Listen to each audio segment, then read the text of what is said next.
Hi.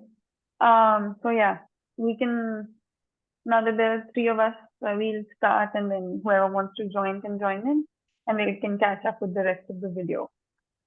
So is there anything that you would like to start out with, any thoughts or any questions or anything of the like?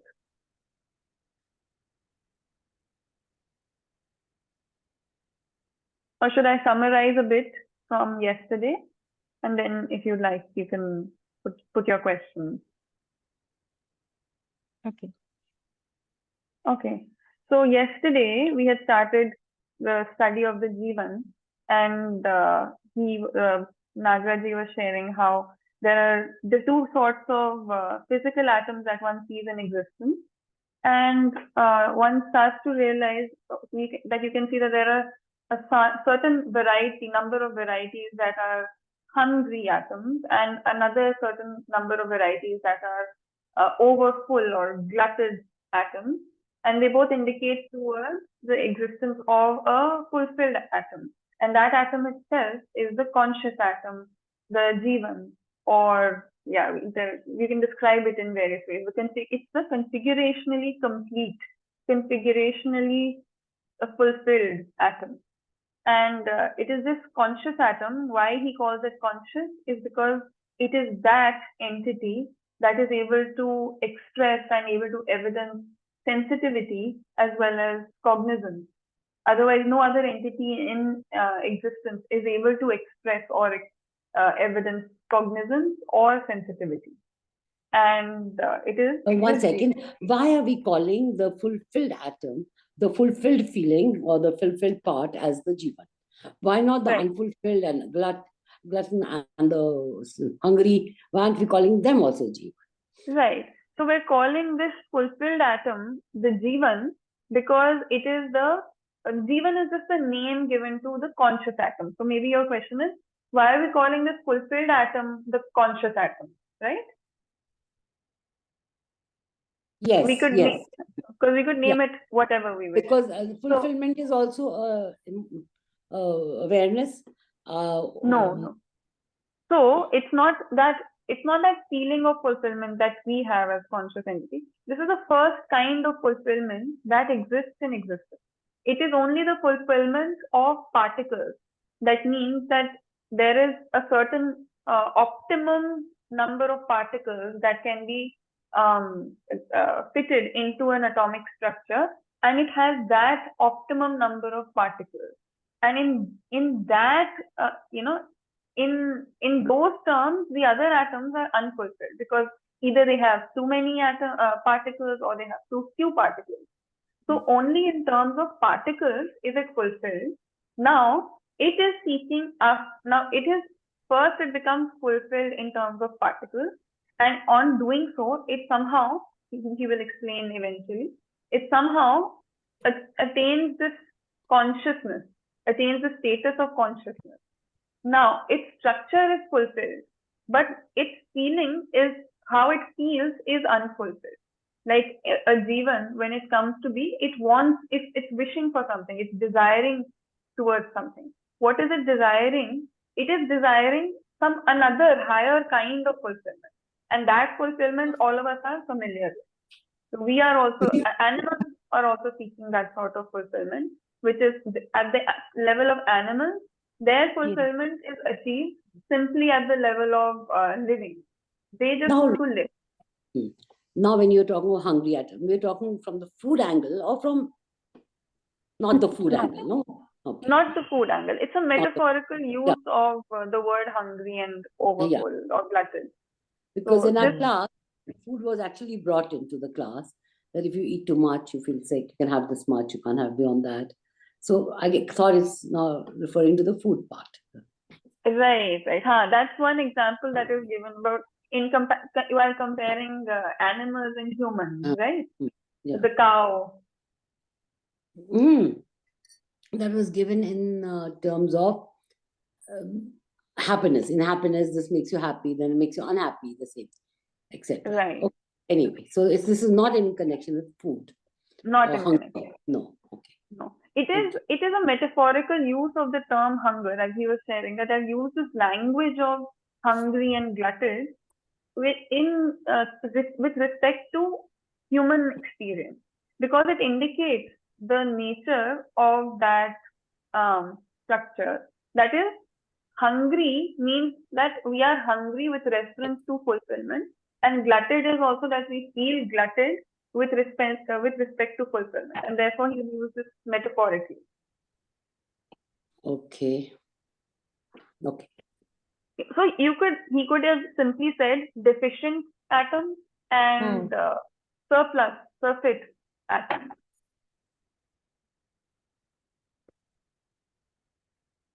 Right, so it's not actually any sort of hunger.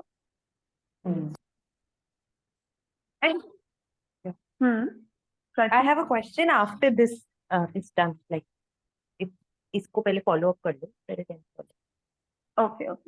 Manjuji, anything else on this this aspect of hungry and not that I haven't got it, but I'll give it a pass for now. Maybe it'll come up later. Because why should it this is a physical angle, or I mean if we're talking on the physical part, then hungry is also physical and gluttony is also physical, and fulfillment. If you're not talking from the physical angle, if it's some other kind of fulfillment, then other type of, or we're just talking about particles and atoms. We are talking about physical atoms, and if hungry and glutted doesn't suit you, we can easily replace that. I've got it. I'm okay with that. Okay, we can just simply replace those terms with deficient and surfeit. And both these terms also are in reference to some sort of optimum level, some optimum thing. No, so why does optimum become the conscious, and why the unoptimum ones are not conscious? Even that is part of consciousness. Yeah, that's an interesting question. Hold on to it, write it down somewhere, because it will come. That is in the details of the how of how it happens. But yeah, it is quite interesting. How the fulfilled atom suddenly attains this quality of consciousness. Acha, theek hai, I'll wait. Yeah. It's a technicality, but it's interesting. And it has repercussions even for our own understanding. So this conscious entity, it's by virtue of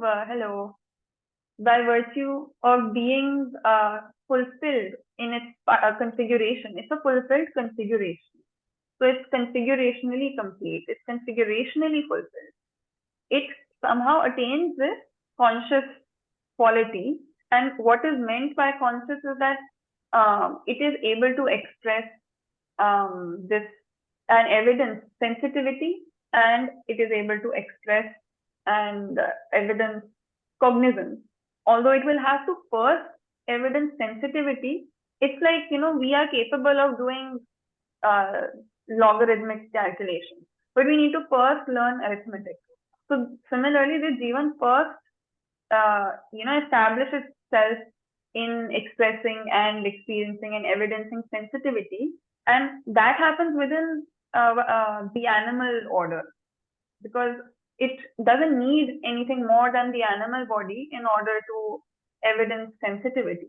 And then when it has fully evidenced sensitivity, then it goes on, then it needs something more to evidence its second capability, its second capacity rather, which is of cognizance. And then it enters the human body. And so it is capable of both, but this sensitivity is fully evidenced within the animal order. And in the human order, in the knowledge order, when the Jeevan is running a human body, at this point, now its capacity is such that it cannot be satisfied with mere sensitivity. It requires cognizance or knowledge in order to feel any sort of fulfillment or to feel any sort of happiness. Because then the fulfillment is in the form of happiness. But it's got even more complicated, actually. I'm got more confused because you're talking of one issue or one part, because fulfillment is in many aspects. No? You can't be, I mean, fulfillment in bit by bit you can get fulfilled. You can't, or can you just be just suddenly, if, and the Jeevan is one atom, one little atom, or one atom, little or big or whatever. And in that there is some fulfillment, there's some unfulfillment also. Yeah, so it is only unfulfilled when it is only configurationally fulfilled when it becomes a Jeevan. After that, it needs to feel fulfilled. First, it needs to evidence living, and second, it needs to evidence happiness. That is, these are the three stages of fulfillment. The first stage of fulfillment happens in the unconscious state when it just becomes structurally fulfilled. So that is one level of fulfillment. Next level of fulfillment is when it evidences living. And the third stage, the final level of fulfillment, is when it evidences happiness. That is complete, utter fulfillment. And in order to do that, the Jeevan needs to run a human body. Prachi, not Prachi, Rishta. Can I just ask something? So two questions. One is at the physical level. We have atoms which, sometimes require more particles to be full, and sometimes they need to, they've got too many, and so you need to they're overfull. And then, but even at the physical level, there are times when an atom seems to be just full in the right way, right? Or is it that they're never filled just in the right way until they're conscious? Because it feels like, is it a stability issue? Like when they're full and stable in that way, in that state, only then they become conscious? Because it seems like going from overfilled to deficient, you must go through that phase. And is it just something that, when it's stable only, is it become conscious? So it is stable only when it becomes conscious. Yeah. Okay.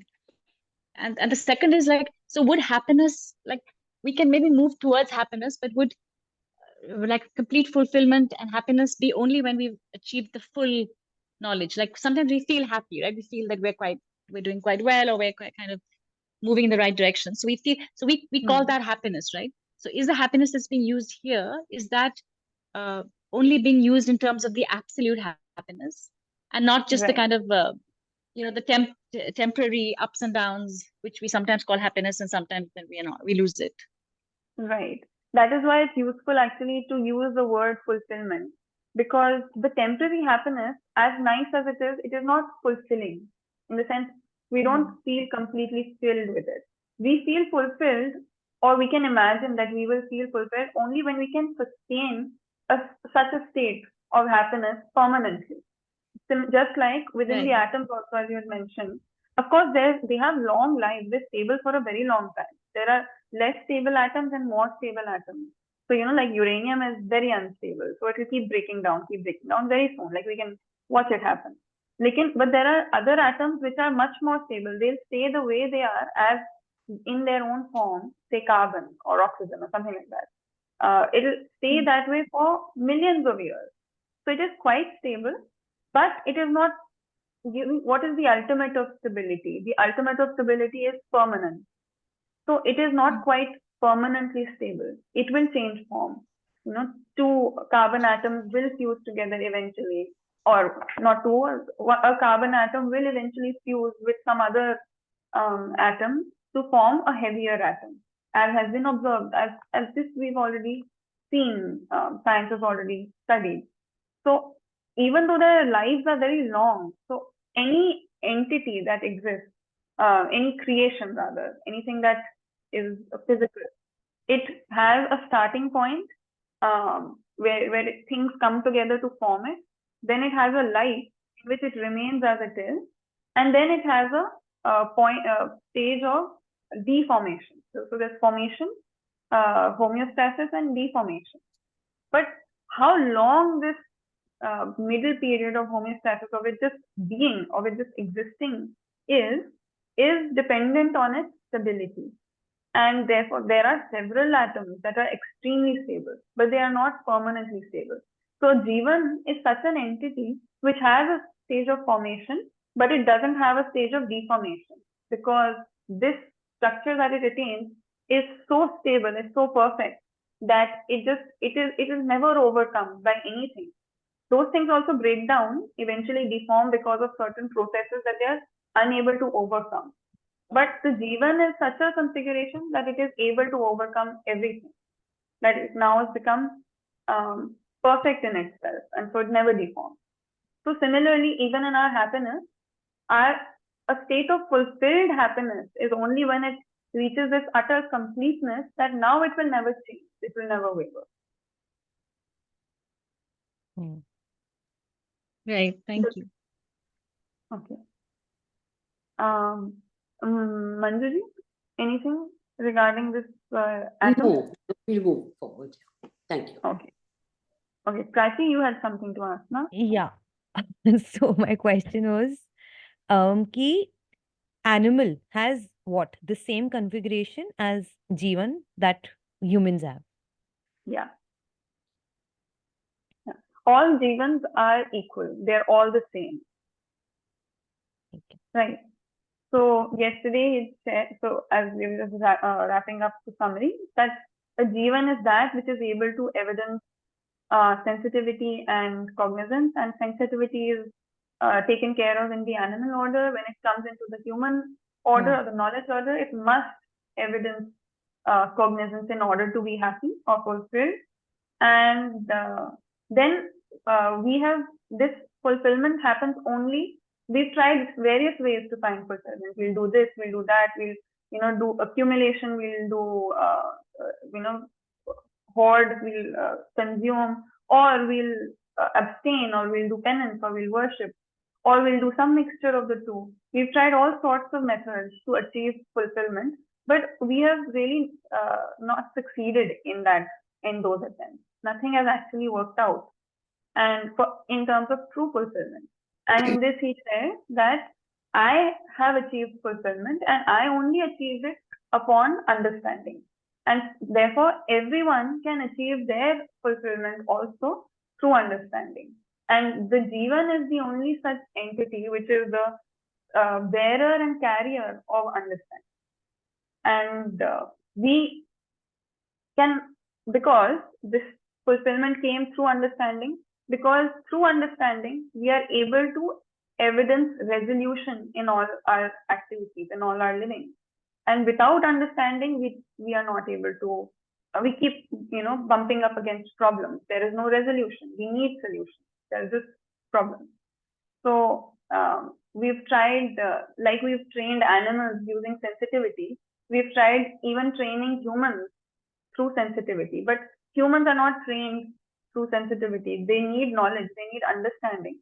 We can't train them using behaviorist techniques, fear, greed, and temptation, like we do with animals, in order to behave the correct way. All those also eventually fail, as we've seen through history. Fear doesn't last very long in terms of training humans. So what we need is real education. We will only be fulfilled and functional, smoothly functional or resolved in our behavior through understanding. And that is where we had stopped yesterday. So let's resume from there then.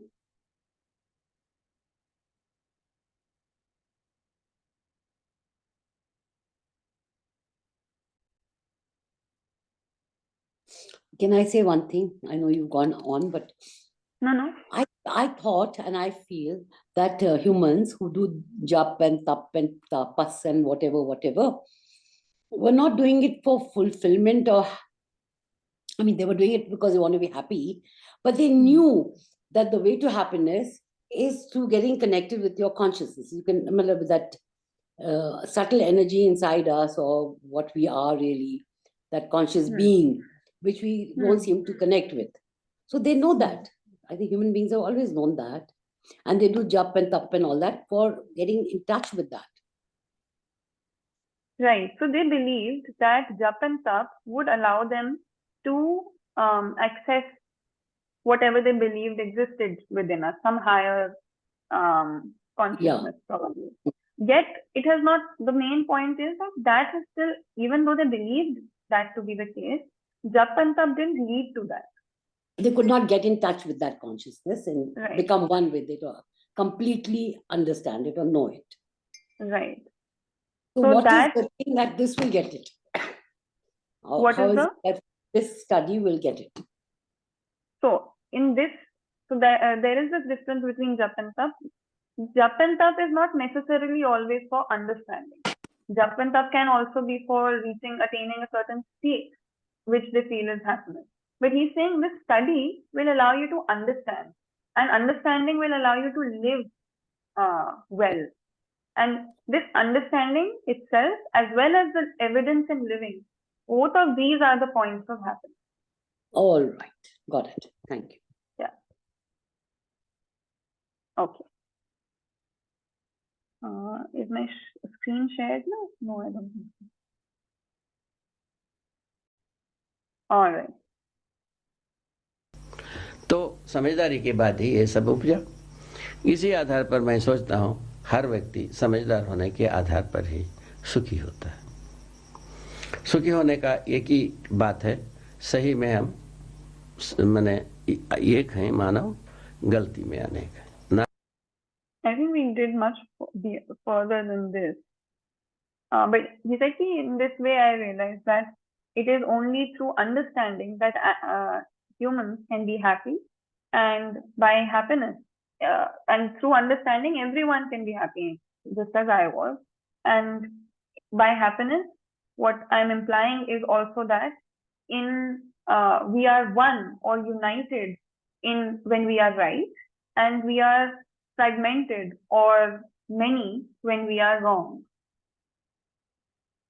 ना समझी से गलती होती है, सही से ले करके धारक वाहक बन करके दौड़ता है।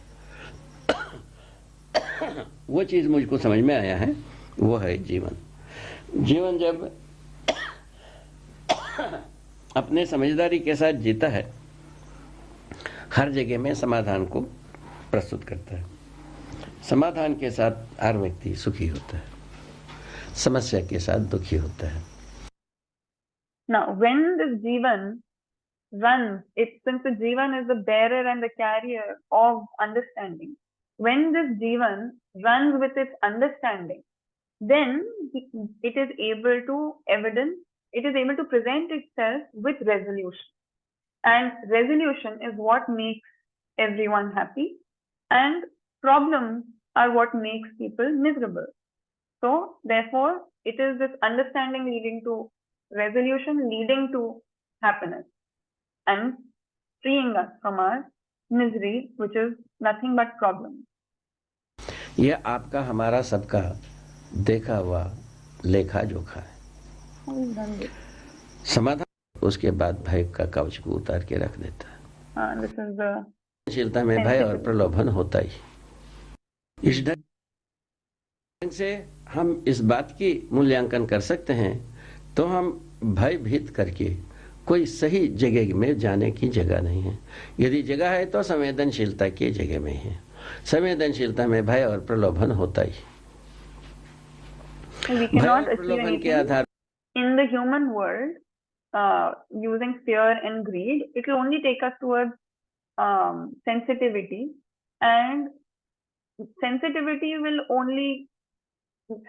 must necessarily involve fear and temptation, and what we require is going beyond sensitivity as humans. We need cognizance. पर ही हम अभी जितने भी राष्ट्र कहते हैं, जितने भी धर्म कहते हैं, जितने भी प्रौद्योगिकी व्यवस्था कहते हैं, ये व्यापार संस्था कहते हैं, ये सभी का सभी भय और प्रलोभन को केंद्र में रख करके अपने को व्यवस्था देने की दावा करते हैं।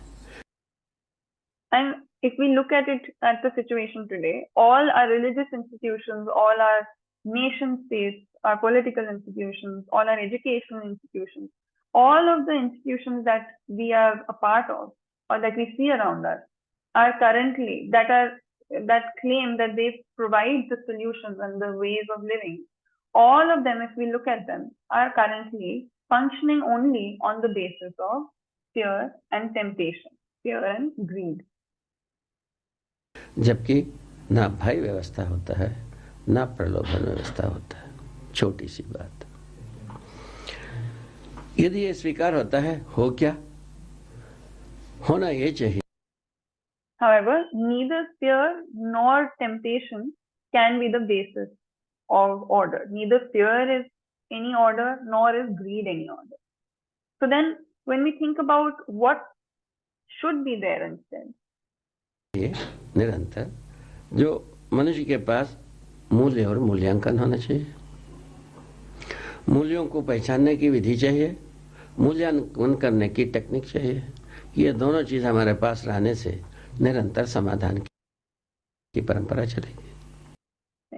So then what should humans have? So in that case, humans should have values and evaluation.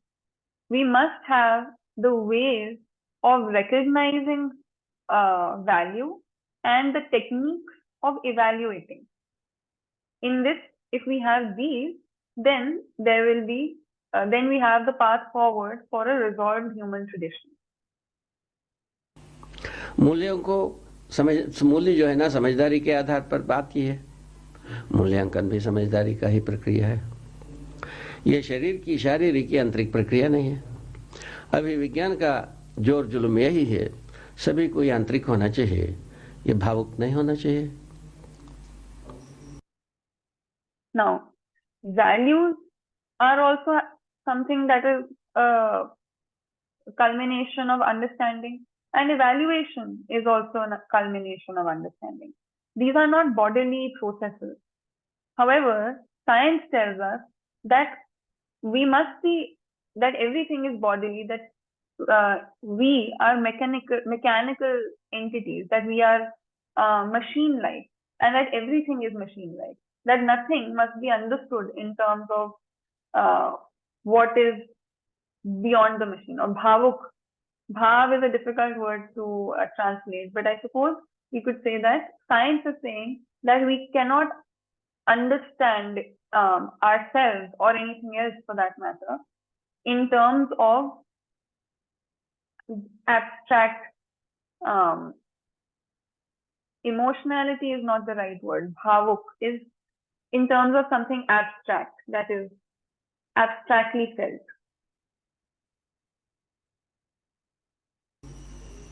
ठीक, तो यांत्रिक होना चाहिए, भावुक नहीं होना चाहिए। तो इसी में यांत्रिकता में भय और प्रलोभन से जूझे रहो, और भय और प्रलोभन की जूझते जूझते तो वो जो विद्या जो बनी विज्ञान विद्या, तो ये धरती को ही बर्बाद करने की जगह में आया। मानव परंपरा रहेगा कि नहीं रहेगा? ठीक। So if everything must be mechanistic, if everything must be mechanical and not abstract, then fine, keep struggling through fear and temptation. And struggling through fear and temptation is going to lead us nowhere but to this point where there is a question mark on the very persistence of humans on this planet. ठीक है, यांत्रिक विधि से क्या हो गई? ये धरती रहेगा नहीं रहेगा, इसी में प्रश्न चिन्ह आने लगे, जिसको विज्ञानी लोग खुद ही बोलते रहते हैं, पेपरों में हम लोग पढ़ते ही रहते हैं। ये सब कुछ बीती गुजरी हुई घिसी पिटी बात है। Right?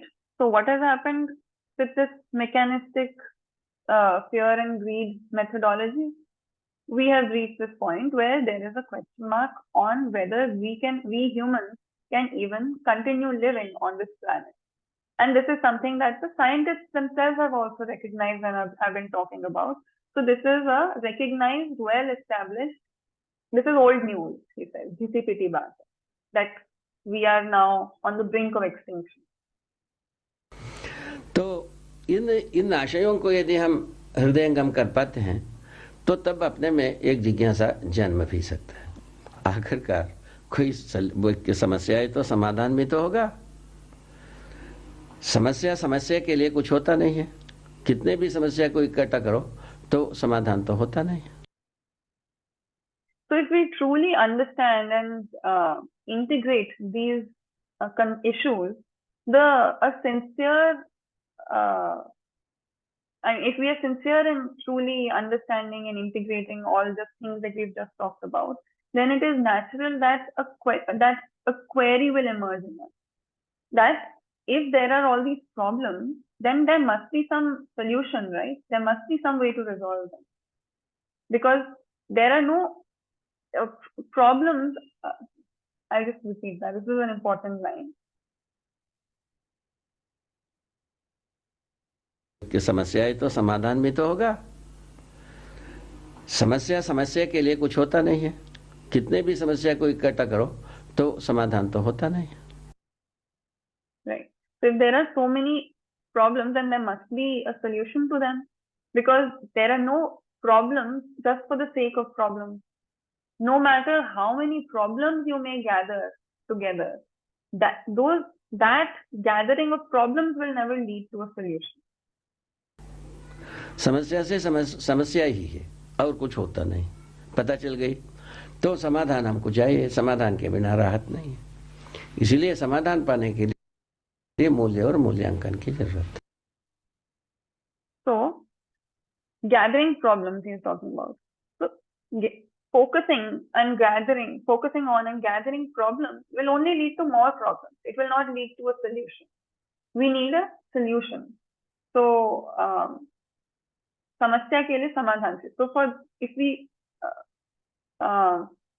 in order to address problems, we need to actually start thinking about solutions and stop fixating on problems, is what he is saying. ही है और कुछ होता नहीं. पता चल गई तो समाधान हमको चाहिए. समाधान के बिना राहत नहीं है. इसलिए समाधान पाने के लिए मूल्य और मूल्यांकन की जरूरत है.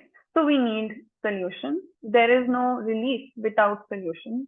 And for this solution, we have the system of value and evaluation. मूल्य और मूल्यांकन विधि से व्यवस्था को समीकरण करने वाली पद्धति को हमें विकसित करना है. ठीक. इस ढंग से मानव अपने जीवन संबंधी, जीवन को केंद्र में रखकर जीवन संबंधी, जीवन तृप्ति संबंधी सारे बातों को समझकर यदि व्यवस्था को समीकरण करेंगे हम सफल हो जाएंगे. यदि जीवन को भुलावा देकर. So, in order to attain resolution, we need to develop a system. We need to develop processes that are based on values and evaluation.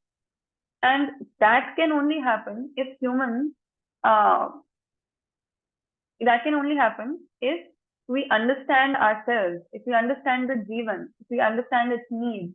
And then upon having understood what we truly are, then when we develop systems, then it will be based on values and evaluation.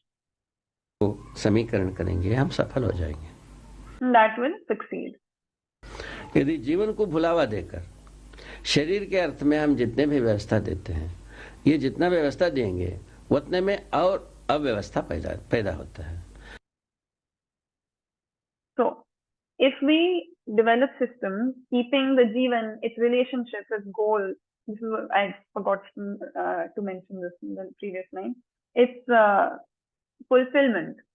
Understanding Jeevan means understanding what it is essentially, what its activities are, what its goals are, what its goal is, and what its points of fulfillment are. So, if we develop a system, if we develop our living system based on this understanding, then we will succeed. If we develop systems having forgotten or not accounting for what the Jeevan is, then those systems are not going to work out. व्यवस्था देने के लिए भी हमको अव्यवस्था करना है. व्यवस्था देते हैं, ये जितना व्यवस्था देंगे उतने में और अव्यवस्था पैदा होती. Such systems that are built without, in the absence of an understanding of the Jeevan, those systems themselves will cause greater disorder. Those orders will cause greater disorder. व्यवस्था देने के लिए भी हमको अव्यवस्था करना है. इस जगह में हम आ गए हैं. इसीलिए And in order to establish those systems also, we will have to create disorder, some sort of harmony. We can think about this as quite an important point, sort of some critique he is making of our existing situation. ये इस छूत से, इस अभिशाप से, इस प्रवृत्ति से हम छुटकारा पाना संभव है। कैसे संभव हुआ? पहले मुद्दा क्या हुआ? आप हमारे में सब में जीवन समान रूप में कार्यरत है, ठीक है? तो शरीर को जीवंत बना के रखता है। फलस्वरूप ठंडा, गर्मी, अच्छा, बुरा, ये सब हाथ, पैर, कान, नाक से हम पहचानते हैं और जो अच्छा को स्वीकारते हैं, अब बुरा को बहिष्कृत कर देते हैं। ये सब करते हैं, यही किया जा सकता है और कुछ किया भी नहीं जा सकता। इतना तो करे आए हैं। अब होना चाहिए क्या? अच्छा होगा कैसा? अच्छा होने का प्रमाण क्या है? Okay. So how, now we've reached this point. Now how do we free ourselves of this mistake, of this curse, of this misery? So the way forward is simple. We understand what the Jeevan is and what the body is. Now we understand the difference between sensitivity and cognizance. Now sensitivity is when the body is running, when the Jeevan is running itself, when the Jeevan is expressing itself through the body, there are a lot of inputs that it receives through its ears, its nose, its mouth, through its sense organs. There are a lot of sensations coming in, and the Jeevan, because of sensitivity, is able to judge what feels right, what feels good, and what does not feel good. Whatever feels good, it accepts, and whatever doesn't feel good, it rejects and throws out. So that is sensitivity. But what does it mean to? That is about feeling good. But when it comes to being good, there is a difference he had mentioned much earlier, that there's a difference between what feels good or feels right and what is good and what is right. So I'll just play this part again. और कुछ किया भी नहीं जा सकता। इतना तो करे आए हैं। अब होना चाहिए क्या? अच्छा होगा कैसा? अच्छा होने का प्रमाण क्या है? इस जगह में आना है। Right. So this much of accepting what it's liking the feeling of and rejecting what it's disliking the feeling of, all this has been done, and we haven't been able to do anything else also. It was not possible to do much else either. But what should be happening in humans is that we need to come to the point, we need to reach the point of what is good and what should be done, instead of what feels good and what I feel like doing. होगा कैसा? अच्छा होने का प्रमाण क्या है? So what will be good, what is good, and what is the evidence of this goodness? These two things we need to reach. जगह में आना है। अच्छा लगने से अच्छा होता नहीं है, ये तो बात होगी, हो ही गया। क्योंकि ठंडे अच्छा लगता है, सदा ठंडे में रहो, ऐसा होता नहीं है। गर्मी अच्छा लगता है, गर्मी में सदा पड़े रहो, ऐसा भी होता नहीं। ठीक है?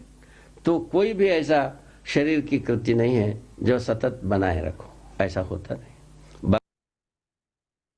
Because what feels good is not necessary, it's not necessarily true that it is also good. Just because it feels good doesn't mean that it is good. Just because the cold feels good does not mean that cold is good. And so no sort of bodily feeling is ever an indication of actual goodness. And no sort of bodily feeling can be the basis of what should always be there.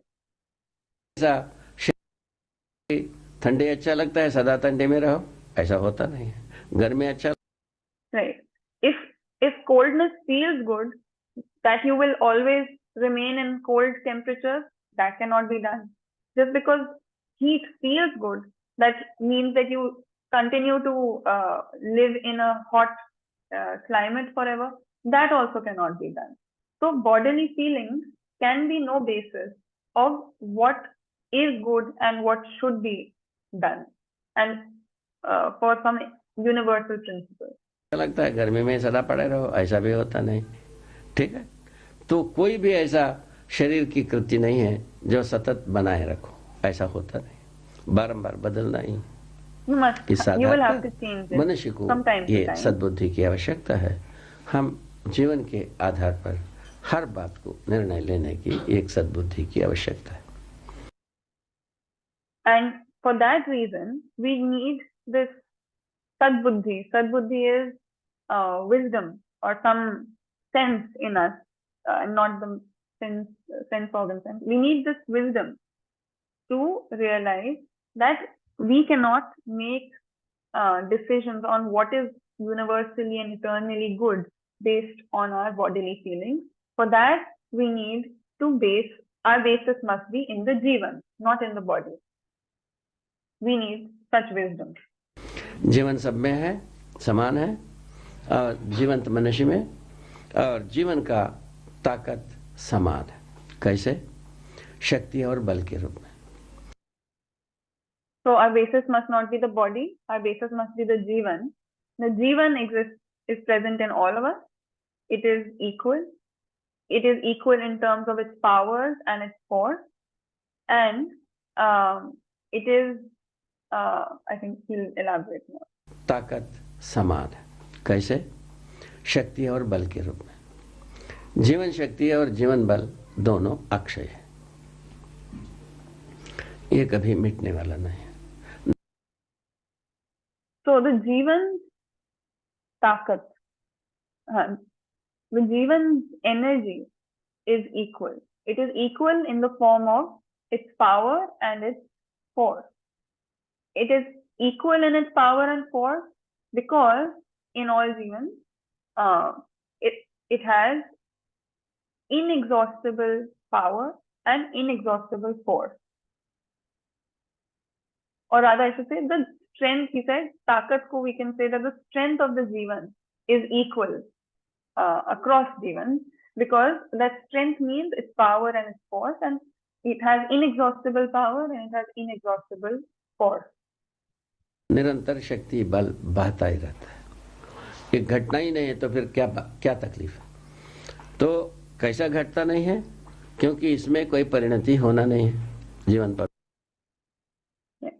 So continuously, eternally, this power and force is constantly, continuously flowing.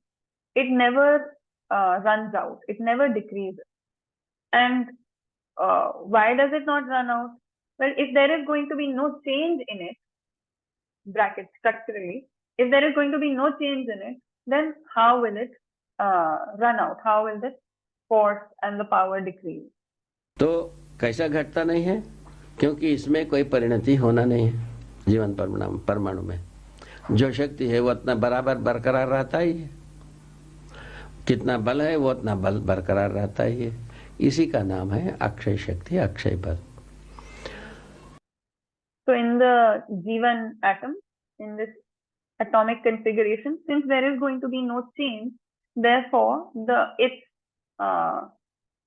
force, its power remains constant. It remains unchanged, and therefore we say that it is inexhaustible power, inexhaustible force. तो ये दो शब्द से क्या मतलब है? मतलब ये है शक्ति गति के रूप में प्रमाणित। Right, we have 15 minutes left.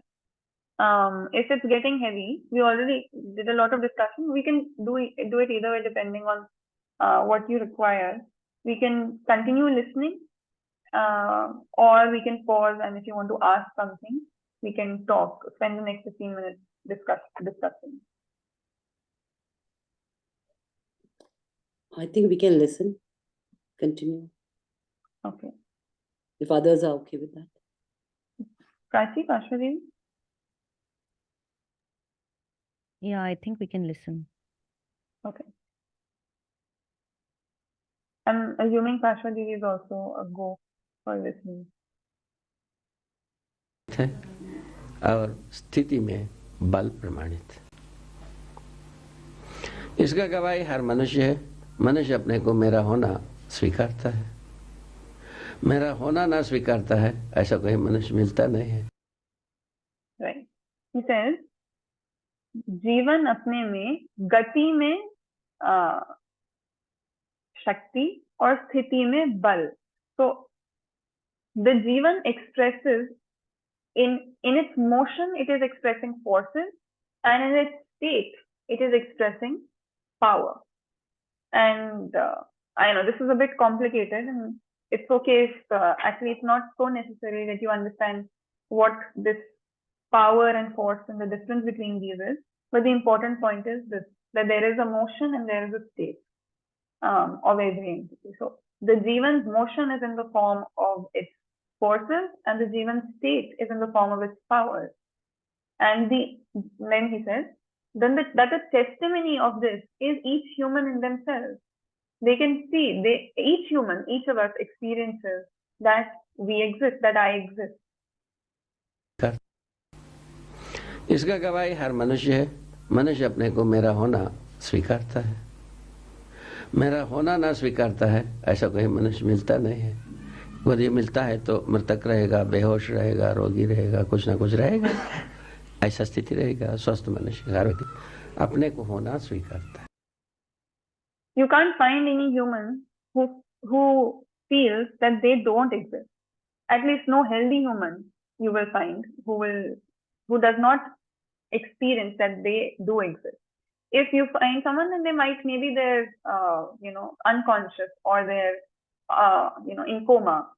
But no healthy human can be found who does not experience their existence. होना ही वर्तमान है. वर्तमान में ही हर वस्तु का अध्ययन है. उसी क्रम में वर्तमान में जीवन सब में समान है और बल और शक्ति समान है. This being, this existence is in the present, and it is in the present that we study anything. And in this order, we go about understanding that the Jeevan in the present, that is in the eternal present, the Jeevan is equal. All Jeevans are equal, and that its powers and its forces are equal. तीन बात हो गई. चौथा बात है जीवन का लक्ष्य एक ही है. आपका, हमारा, ये जितने भी 700 करोड़ आदमी इस धरती पर है, सबका लक्ष्य एक ही है, वो है सुखी होना. So we've covered 3 points. Now the next point is that the Jeevan Lakshya, goal, is the same. We have an equal goal. The goal for my Jeevan, for your Jeevan, the goal for me, for you, for all the 700 crore humans that exist on this planet, we all have the same goal. इन चार बातों को ध्यान में रखने की आवश्यकता है. ऐसे इकाई का नाम है चैतन्य इकाई जीवन गठनपूर्ण परमाणु. It is important to keep these 4 points in mind. In these 4 points together, that referring to this conscious entity, that is the entity that has been named the Jeevan, the configurationally complete atom, the conscious atom, and I think he gave some other name also. चैतन्य इकाई जीवन गठनपूर्ण परमाणु. ये चैतन्य इकाई, conscious entity, जीवन, configurationally complete atom. तीनों बात समझ में आना चाहिए. अब इसको कौन बनाता है, दूसरे ओर ये भी बात आती है. अभी तक कोई बनाने वाला, बिगाड़ने वाले की झंझट अभी तक बनाई है. उसी के आधार पर मनुष्य भी सोचता है हम भी बना सकता हूँ, बिगाड़ सकता हूँ. So now the question arises that who creates this Jeevan? Up till now we have adopted this hassle, this nuisance of creator and destroyer. And on the basis of this, humans also start to believe that even I can create and even I can destroy. यही विज्ञान का मूल आधार है. तो बनाने बिगाड़ने की झंझट में पड़ने के कारण से हमारे में काफी कुंठाएं आ चुकी. And that is the basis for all of science, actually. I think he means technology. that we believe that as humans, we can also create and we can also destroy. That is the basis of all science.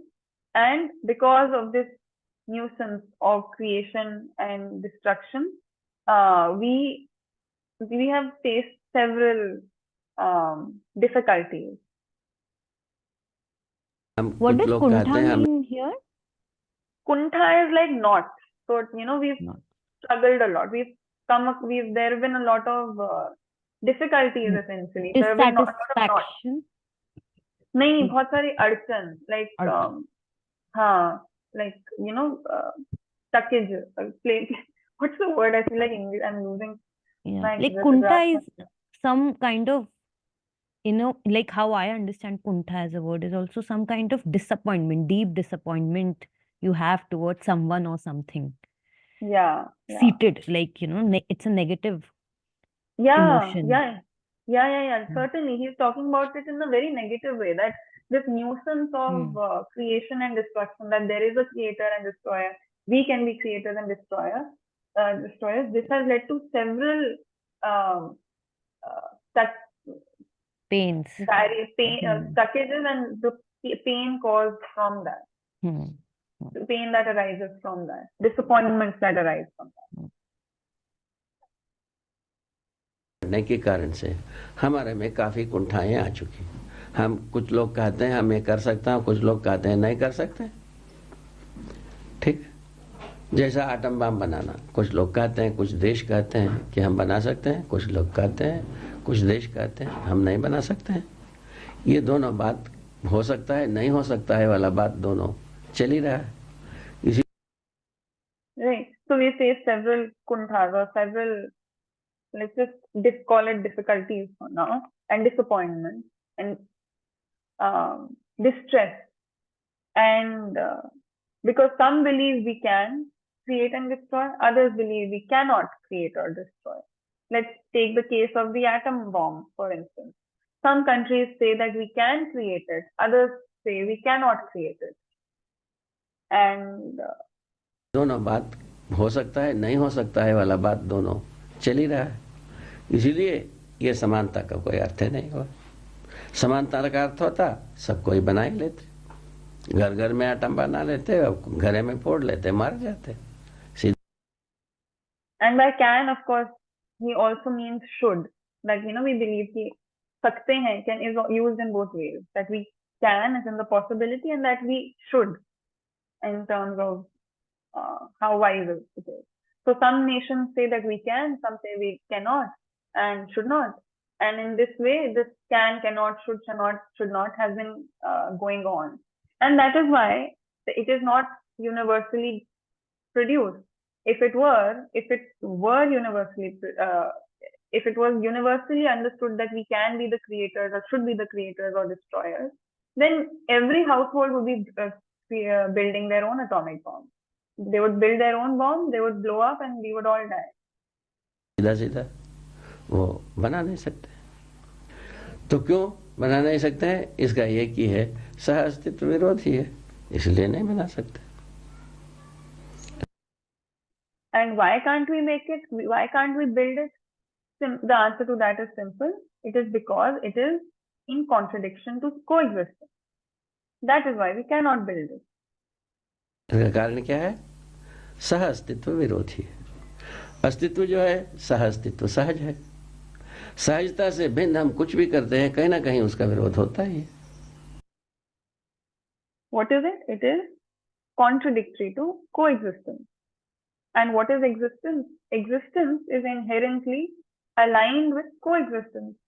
And so, if we ever do anything that is contrary to coexistence, some way or the other, we face a repercussion to that action.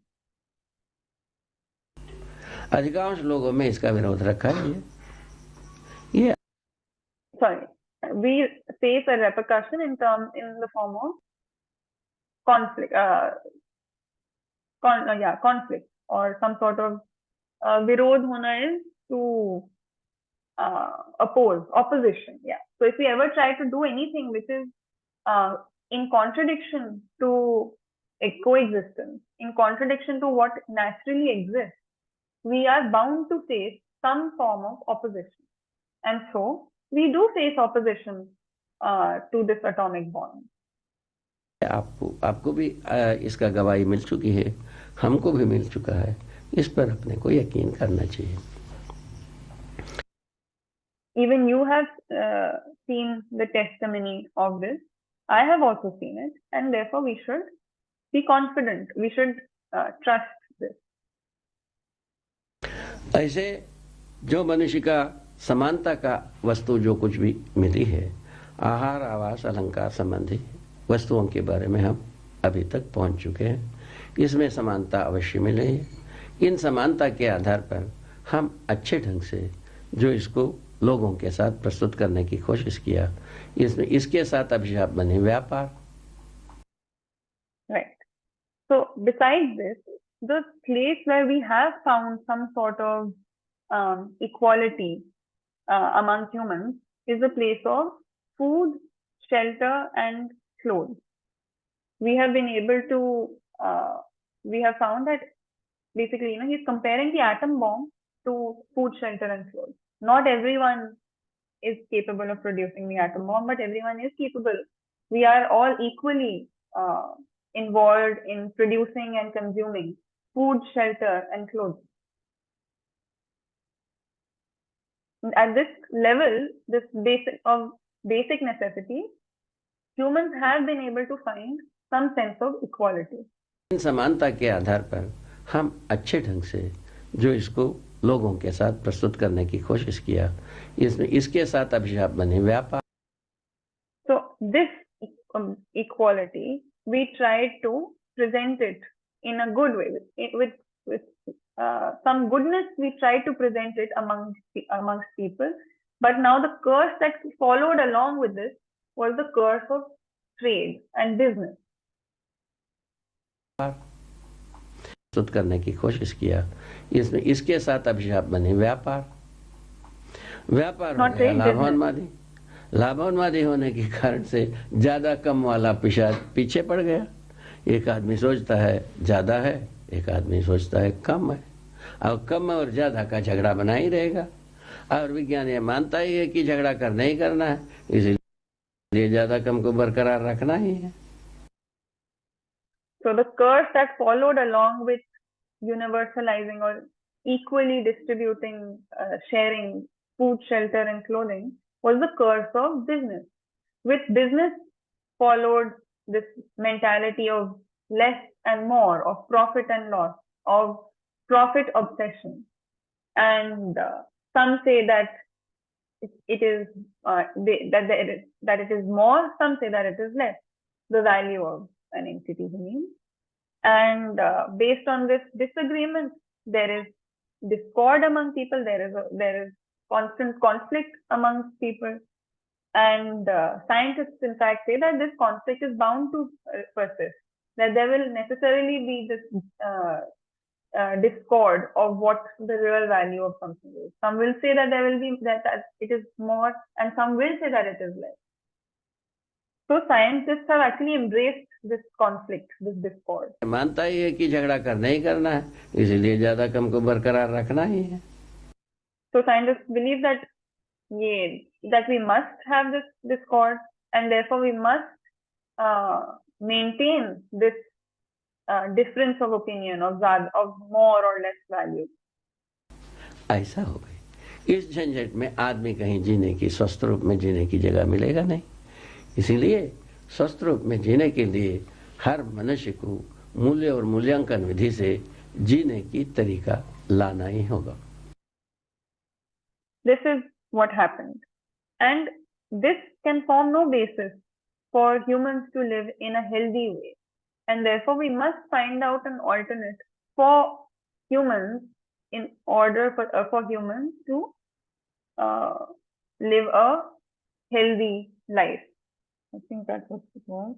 मूल्य और मूल्यांकन विधि से स्वस्थ रूप में जीने के लिए हर मनुष्य को, and in order to live in a healthy way, each human must be able to live with value and evaluation, must become capable of living with value and evaluation. मूल्य और मूल्यांकन विधि से जीने की तरीका लाना ही होगा। उसका पहला चरण क्या है? समझदारी है, ठीक है। दूसरा चरण है ईमानदारी, तीसरा चरण है जिम्मेवारी। इन 3 चरण में मानव अपने समझदारी को प्रमाणित करना, पुनः प्रमाणित करने के लिए वो संबल को जुटाना, ये दोनों चीज जुड़ जाता है। Right. So each human must find the way of living with value and evaluation. That is recognizing value and evaluating. And for that, the first step is understanding. The second step is honesty or sincerity. And the third step is responsibility. On combining these 3, understanding, sincerity, and responsibility, humans find themselves capable of living with value and evaluation. And then in order to evidence it, again, they need to gather their resources and their abilities and, put their life together in order to also evidence it in their living in all dimensions. Okay. So it's 6:32. I think I'll pause here.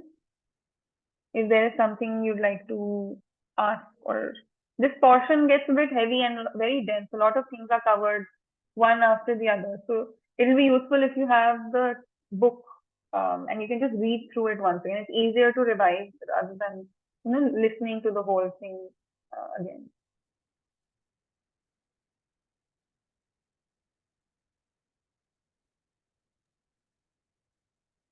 Anything? Okay. Manjuji?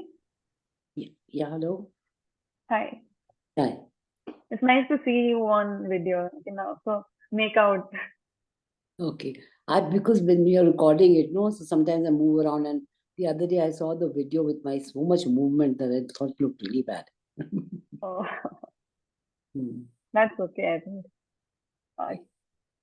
For students, yeah. Very nice. It's very nice. Of course, that abstract part gets me. Because that's the search for so long, and it's something that's